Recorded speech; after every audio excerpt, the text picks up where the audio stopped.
Hey, what's going on, guys? Hex coming back in today with a brand new video, and as always, not on top of below be the topic we're talking about today. So, High School DxD episode 10, guys, take it in. We have episode 11 and 12, and that's it. High School DxD season 4 is officially complete. So make sure you guys enjoy these last few episodes, or couple episodes, I should say, because who knows when it's going to come out again, right? We don't really know. Given that now we have a studio that's it's in its hands. It's going to be the one taking care of it. It could definitely come out the season way quicker than last time, which I think it took about, there's like a 2.5-year hiatus somewhere around there. So this episode, I will say it was quick. You can tell it was trying to get through the fight so we can focus the last two episodes on Sairaorg versus Issei, of course.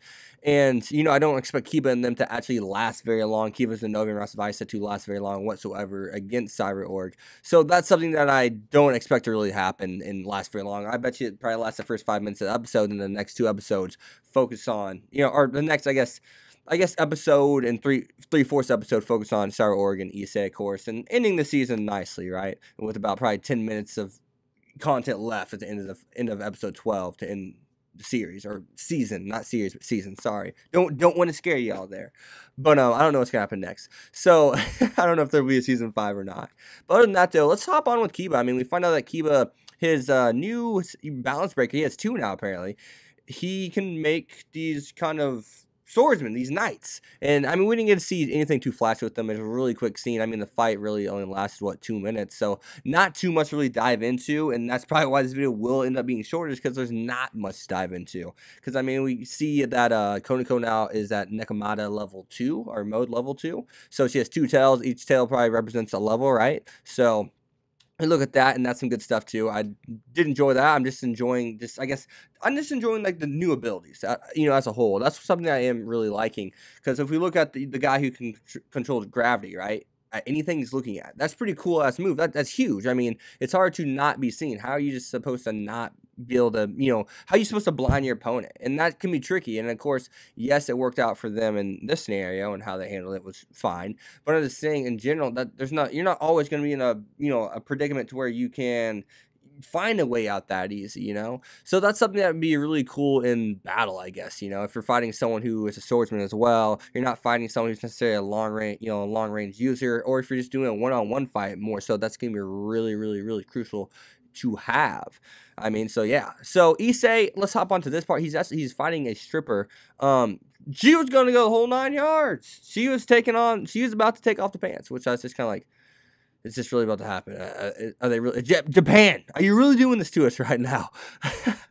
Was it Ichibumi? I believe his name is. Can't really remember exactly, but Ichi, are you really about to do this? Or Ishi, or is it Ishimi? I can't remember the author's exact name, but correct me in the comments, bash me, whatever you guys want to do. I know it's something Ishi. I have him on Twitter, so I know. But and Issei got pissed. Of course, you gotta take off the top. You gotta take off the bra before you take off the pants. Apparently, hey, she's about to do that. Literally in front of the whole entire stadium that had thousands of people in it. So I'm just assuming that she's kind of a W word or an H word. I'm just assuming that's just who she is. Issei, you can meet her out back after the tournament. I'm sure she will satisfy your wildest dreams. Yeah, so definitely be sure to do that after the tournament, Issei.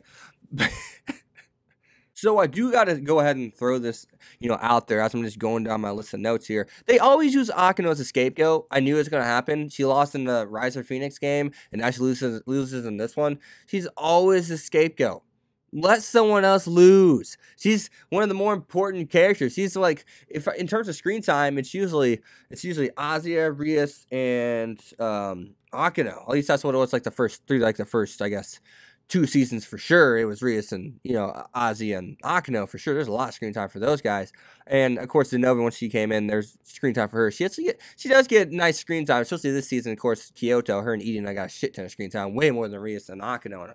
I mean, hell, Ozzy was even on the trip, right? Yeah, and she didn't get like that much screen time. Ozzy has been kind of someone who's been there but hasn't been around, or she's someone who was around but they don't really focus on her. It's really been Zenovi eating a heavy first half of the show, and now they're just kind of there. Now they're kind of playing the Ozzy role of, hey, we're here. I mean, hell, Ozzy hasn't even said one word this whole tournament. Think about it. At least Zenobia has.